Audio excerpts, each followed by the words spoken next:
On the 15th of November 2018, John Allen Chow took a boat to North Sentinel Island expecting a peaceful welcome. He never made it back home. Although before we talk about who he was, what he was doing, and how he came to meet his fate, let's first talk about the island itself. Located in the Bay of Bengal between India and Thailand, North Sentinel Island measures 6 kilometers wide, 8 kilometers long, and is home to one of the last uncontacted tribes on all of planet Earth. The tribe is known to outsiders as the Sentinelese, who have an estimated population of between 15 and 500 people. However, there's a reason why taking an accurate measurement is almost impossible. They're unbelievably hostile to anybody who tries to visit the island. The first example of this came in 1867 when an Indian merchant ship wrecked on the island's reef. While the 106 passengers might have thought that they'd stumbled upon paradise, this couldn't have been further from the truth. Without warning, the ship's crew were attacked by the tribe's bow and arrows and were only able to survive by returning fire with sticks and stones found on the beach. They were rescued by a British steamboat 1 week later, yet the captain of the shipwreck went on to describe the Sentinelese by writing, "The savages were perfectly naked with short hair and red-painted noses and were opening their mouths and making sounds like pa on o. Arrows appeared to be tipped with iron." The intriguing nature of the tribe led a party of armed British officials to return 13 years later in 1880, at which point they'd found a network of pathways in several small villages that looked to have been freshly abandoned. They eventually found 4 Sentinelese children, as well as an elderly couple who were kidnapped by the party and taken back to the nearby city of Port Blair.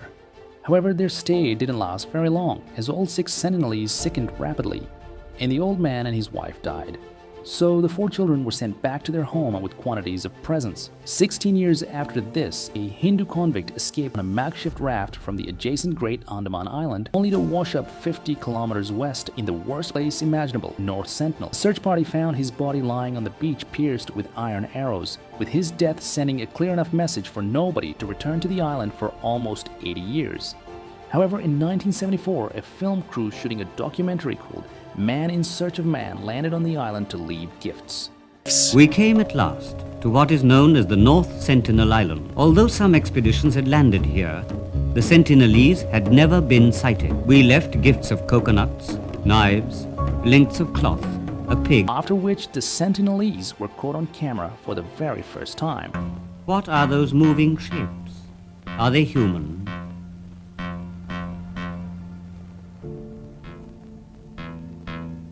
At last, the first glimpse of the Sentinelese. This tribe believes in total isolation.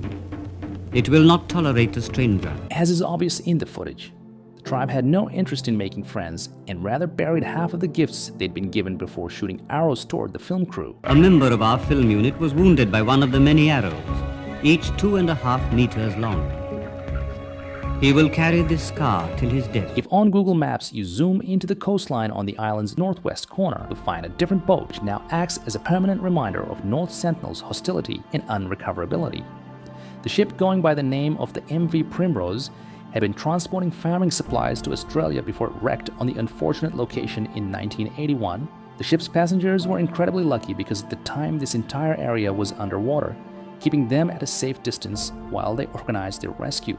In the meantime, the Sentinelese observed the ship from their beach, with the crew members describing the tribe as well-built, frizzy-haired, and black. They were naked except narrow belts that circled their waists, and they were holding spears, bows, and arrows, which they had begun waving in a manner that seemed not altogether friendly. However, while almost every example so far displays the Sentinelese as an untouchable group of brutes, it would be exactly 10 years later when a single anthropologist did the impossible. He made peaceful contact for the very first time.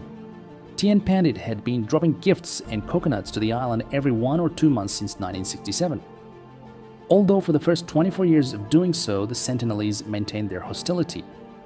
All of this changed on the 4th of January 1991 when the tribe finally concluded that he was only there to help. Pandit described this day in a 2000 interview with the American Scholar, which stated, "A great many of the Sentinelese started running down the beach and splashing through the surf toward the dinghy. The director leapt from the boat into chest-high water. One of the young Sentinelese men recoiled in fright and handed coconuts to the tribesmen as they crowded around him. A few weeks later, he returned to North Sentinel with another expedition.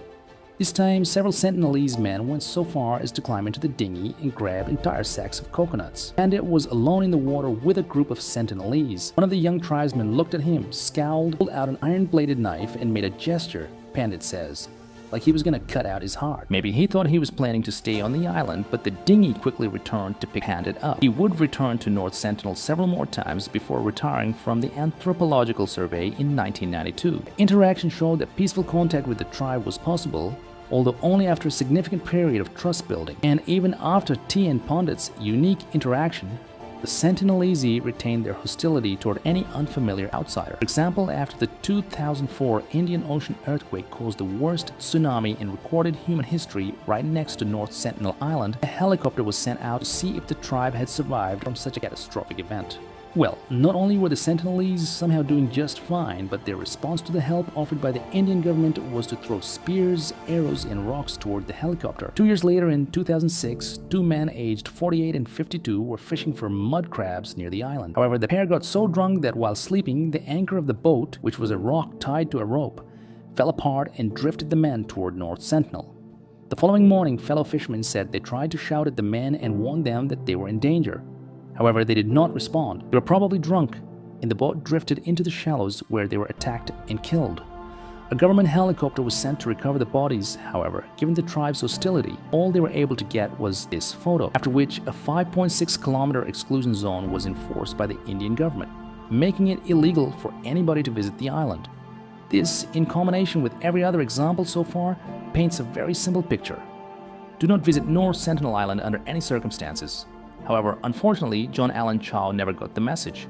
Born on the 18th of December 1991 in the state of Alabama, John grew up in what seemed to be a standard Christian household with two parents and two siblings. As he got older, John began to get into various outdoor activities such as camping, hiking, and kayaking, which, when combined with his religious background, inspired him to become an adventure blogger and Christian missionary. On his Instagram, John displayed his trips to countless different countries including Mexico, South Africa, and Canada, each of which being documented on his Rugged Trail website. However, there was one location that John had his sights set on which would make all the others seem insignificant: North Sentinel. He'd grown obsessed with the idea of visiting the island during his previous trip to the Andamans in 2016, and judging from the quotes he posted to his Facebook, John seemed to have been inspired by another missionary named Jim Elliot, who was killed in the 50s whilst preaching to a native tribe in Ecuador. Although according to the head of the mission he was working for, John was significantly more prepared. All Chau's decisions, including his studies of sports science and training and working as a wilderness emergency medical technician and classes he took in linguistics and cultural anthropology, were in preparation to share Jesus with the North Sentinelese. He was very well prepared for this moment.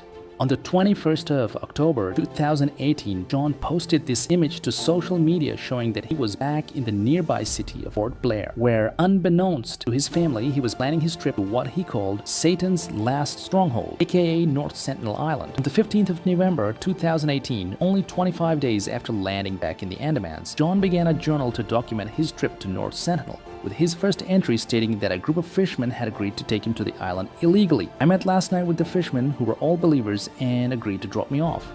Jonathan won't be accompanying me as they will be at sea doing their regular fishing maneuvers to avoid raising suspicion, and there is a high chance that they get checked by the Indian Coast Guard. The meeting went well, I trust them, though I'm the only English speaker, so there's quite a language gap, and I'm relying on the Holy Spirit to direct us. The drop zone was pointed out on the map as being a cove on the southwest of the island, and I depart in 3 or so hours. God, I thank you for choosing me before I was even formed in my mother's womb to be your messenger for your great news to the people of North Sentinel Island. John then explained his plan for first contact by stating, "The plan is to link up with the crew tonight and depart tonight, arriving at the shore around 4 a.m. From there, we make progressive contact with fish as gifts over the next few days and then send me off. We might even send a kayak later with gifts toward shore." The following day, John explained that his trip to the island went as planned by riding. At 4:30, we entered the cove on the western shore, which was followed by his first attempt to contact approximately 4 hours later. Around 8:30, I got 2 large fish around 15 pounds. It felt like I put them on top of the kayak and began rowing. 2 armed Sentinelese came rushing out yelling at me. They had 2 arrows each, unstrung until they got closer. I hollered, "My name is John. I love you and Jesus loves you. Jesus Christ gave me the authority to come to you. I began to panic slightly as I saw them string arrows in their bows. I picked up the half tuna and threw it toward them. They kept coming. I backpedaled facing them, and then when they got the fish, I turned and paddled like I never have in my life back to the boat. I felt some fear, but mainly was disappointed they didn't accept me right away. I can now say I've been nearly shot by the Sentinelese and I've walked on the shore on their island.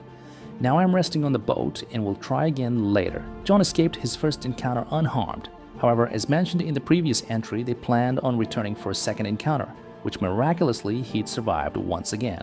I waded my kayak toward the hut I'd been chased from on initial contact. Sure enough, as I got there, I heard the whoops and shouts from the hut. I made sure to stay out of arrow range, but unfortunately that meant I was also out of good hearing range. So I got a little closer, and as they, about 6 from what I could see, yelled at me, I tried to parrot their words back to them. They burst out laughing most of the time, so they probably were saying bad words or insulting me. I yelled some phrases and sang them some worship songs and hymns, and they would often fall silent after this. Here's when this nice meet and greet went south. A child and a young woman, both with bows, came behind, and I kept waving my hands to say no bows, but they didn't get the memo, I guess. And a little kid with bow and arrow came down the middle, and I figured this was it. So I preached a bit to them starting in Genesis and disembarked my kayak to show them that I too have 2 legs. But the little kid shot me with an arrow directly into my Bible, which I was holding in front of my chest. I stumbled back and I recall yelling at the kid for shooting me. I had to swim almost a mile back to the boat at the mouth of the cove. Plan now is to rest and sleep on the boat. By this point, John already had an unbelievable story for the ages.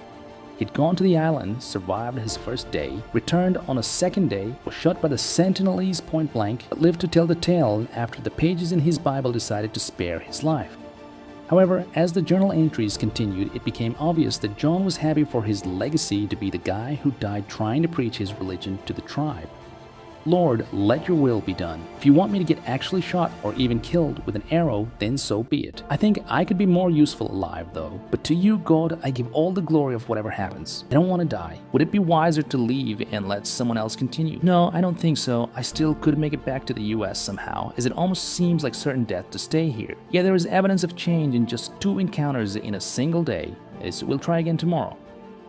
The following day, John wrote his final entry in the journal, beginning with, "Woke up after a fairly restless sleep, heading to the island now. I hope this isn't my last notes, but if it is, to God be the glory." Before going on to write a goodbye message to his family, reading, "Brian and Marilyn and Mom and Dad, you guys might think I'm crazy in all of this, but I think it's worth it to declare Jesus to these people. Please do not be angry at them or at God if I get killed. Rather, please live your lives in obedience to whatever He calls you to, and I'll see you again when you pass through the veil. Don't retrieve my body. I love you all, and I pray that none of you love anything in this world more than Jesus Christ." Written from the cove on the southwestish, more like west, of North Sentinel Island, 16th of November 2018, 6:20 a.m. In the days that followed, his family made a post to John's Instagram reading, "We recently learned from an unconfirmed report that John Allen Chow was reported killed in India while reaching out to members of the Sentinelese tribe in the Andaman Islands. Words cannot express the sadness we have experienced about this report. He was a beloved son, brother, uncle, and best friend to us. To others, he was a Christian missionary, a wilderness EMT, an international soccer coach, and a mountaineer. He loved God and life, helping those in need, and had nothing but love for the Sentinelese people. As a family, we ask for your understanding and respect for him and us during this time. Thank you, the Chow family." 3 months later, John's father criticized religion for the death of his son, stating, "If you have anything positive to say about religion, I wish not to see or hear it. John has gone because the Western ideology overpowered my Confucian influence." He blamed evangelical extreme Christianity for pushing his child to a not unexpected end, which is a viewpoint often repeated across social media platforms. John Allen Chow is not a martyr, just a dumb American who thought that tribals needed Jesus when the tribals already lived in harmony with God and nature for years without outside interference. Stupidity cannot be considered to be a martyrdom.